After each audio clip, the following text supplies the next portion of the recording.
Hello and welcome to another edition of the Not on Friday, The Friday Show. I'm Benjamin Hedgepath, General Manager with Haus Studio here in beautiful, sunny San Diego, California. Let's just jump into today's topic, which is the platform Twitter. I am a prolific Twitter user. Sometimes I'm just a Twitter lurker. We all do it. We know what that's like. Sometimes there are conversations you go, that's interesting, but I don't want in on that. And actually, Twitter is helping us out with that. For new users on Twitter, something to look forward to in 2020 is a topical discussion model. They're going to run you through some filters, give you some options. What do you want to see? What do you not want to see?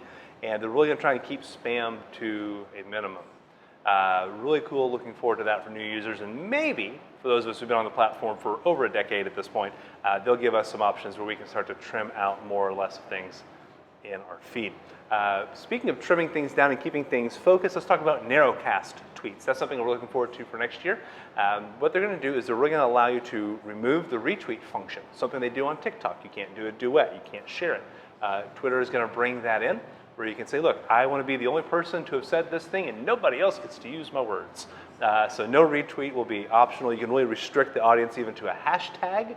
If someone is following hashtag San Diego, then everybody who tweets hashtag San Diego gets that tweet. So be looking forward to that as well and see what functionality we get out of that narrow casting. Something they're bringing in next year. They've had some video options for several years now, namely Periscope. Do you still use Periscope? I don't. But they're going to start bringing in Tweetstreaming, where they're going to allow you to live stream video directly into the Twitter feed. And they're really hoping people will use that with live tweeting so that you can show something, have a conversation going about at the same time, keep everybody engaged in one place at one time, and really see real world stuff unfolding all at once. I really started seeing a lot of this stuff happening as Twitter was capable back in the Occupy Wall Street days, so I'm really looking forward to seeing what's going to happen now, globally speaking, as Twitter opens up the door to let us see and hear from each other a little bit more clearly.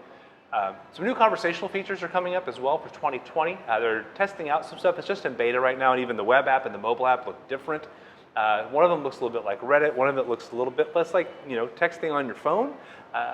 But they're going away from just one-on-one DMs, maybe, and into more of a conversational mode. If you get into a conversation with a couple people through a tweet thread, maybe you can then pull off onto the side and say, hey, let's talk a little bit more about this, but not out in the wide open where like the trolls are going to hop on and ruin the convo. So we're looking forward to that as well. And Twitter's still trying to figure out what they're going to do with political ads.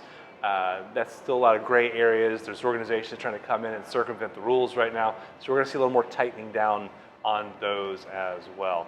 Tomorrow we're going to talk a little bit more about LinkedIn. But Twitter, before I close out here today, we're still looking for that edit button, even if it's only for 1 minute after the tweet goes live. So please consider that. Guys, we'll see you tomorrow.